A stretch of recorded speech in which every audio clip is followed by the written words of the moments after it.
It's week 16 of a year of wisdom. Let's get to reading.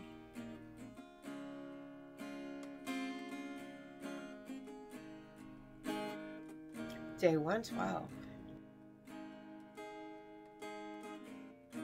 Job 31. I have made a covenant with my eyes. How then could I look upon a virgin? What would be my portion from God above, and my heritage from the Almighty on high? Does not calamity befall the unrighteous, and disaster the workers of iniquity? Does he not see my ways and number all my steps? If I have walked with falsehood, and my foot has hurried to deceit, let me be weighed in a just balance, and let God know my integrity. If my step has turned aside from the way, and my heart has followed my eyes, and if any spot has clung to my hands, then let me sow and another eat, and let what grows for me be rooted out. If my heart has been enticed by a woman, and if I have lain in wait at my neighbor's door, then let my wife grind for another, and let other men kneel over her. For that would be a heinous crime.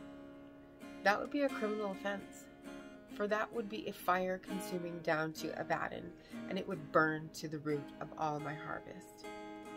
If I have rejected the cause of my male or female servants when they brought a complaint against me, what then shall I do when God rises up?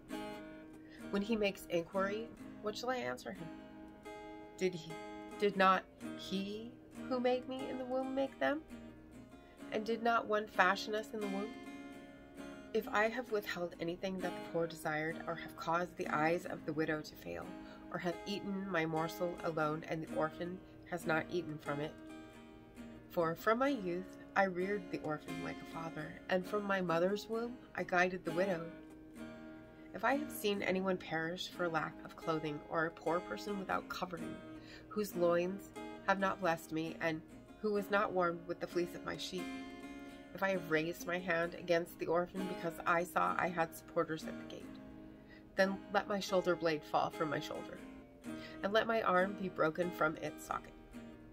For I was in terror of calamity from God, and I could not have faced his majesty.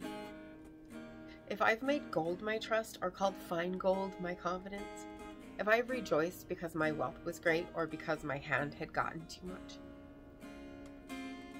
if I have looked at the sun when it shone, or the moon moving in splendor, and my heart has been secretly enticed, and my mouth has kissed my hand, this also would be an iniquity to be punished by the judges, for I should have been false to God above. If I have rejoiced at the ruin of those who hated me, or exulted when evil overtook them, I have not let my mouth sin by asking for their lives with a curse. If those of my tent ever said, "Oh, that we might be sated with his flesh," the stranger has not lodged in the street. I've opened my doors to the traveler. If I've concealed my transgressions as others do by hiding my iniquity in my bosom, because I stood in great fear of the multitude, and the contempt of families terrified me, so that I kept silence and did not go out of doors, oh, that I had one to hear me.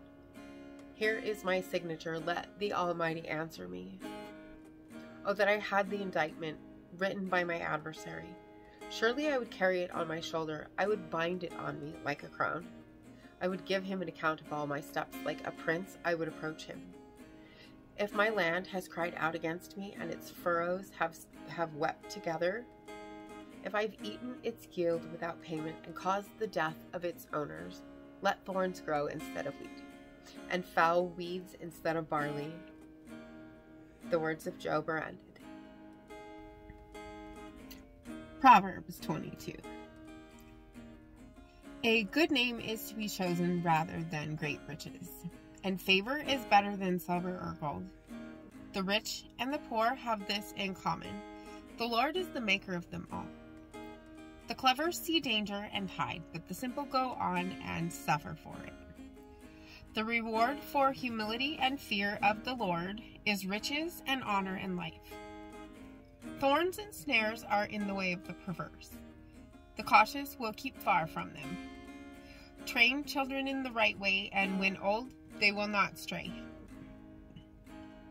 The rich rules over the poor, and the borrower is the slave of the lender. Whoever sows injustice will reap calamity, and the rod of anger will fail. Those who are generous are blessed, for they share their bread with the poor. Drive out a scoffer, and strife goes out.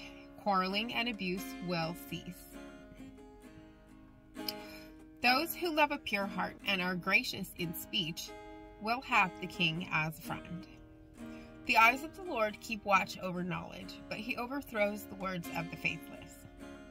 The lazy person says, "There's a lion outside. I shall be killed in the streets." The mouth of a loose woman is a deep pit. He with whom the Lord is angry falls into it. Folly is bound up in the heart of a boy, but the rod of discipline drives it far away. Oppressing the poor in order to enrich oneself and giving to the rich will lead only to loss. The words of the wise. Incline your ear and hear my words, and apply your mind to my teaching, for it will be pleasant if you keep them within you, if all of them are ready on your lips. So that your trust may be in the Lord, I have made them known to you today. Yes, to you. Have I not written for you 30 sayings of admonition and knowledge, to show you what is right and true, so that you may give a true answer to those who sent you? Do not rob the poor because they are poor, or crush the afflicted at the gate. For the Lord pleads their case, and despoils of life those who despoil them. Make no friends with those given to anger, and do not associate with hotheads, or you may learn their ways and entangle yourself in a snare. Do not be one of those who give pledges, who becomes surety for debts. If you have nothing with which to pay, why should your bed be taken from under you? Do not remove the ancient landmark that your ancestors set up. Do you see those who are skillful in their work? They will serve kings. They will not serve common people. And as always, I appreciate you being here, and make sure to hit that subscribe button right there if you haven't already, and click the bell so you get notifications when there's a new video. And I will see you tomorrow. Maranatha.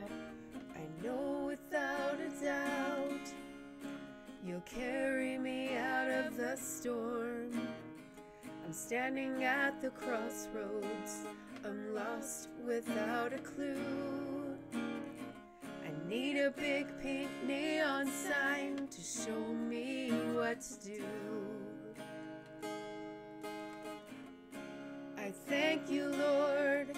It glorifies you when you're the only answer. I praise you, Lord, for holding what's too much for me. And I'm amazed by you, Lord, because nothing's too big and nothing's too small to lay at your feet.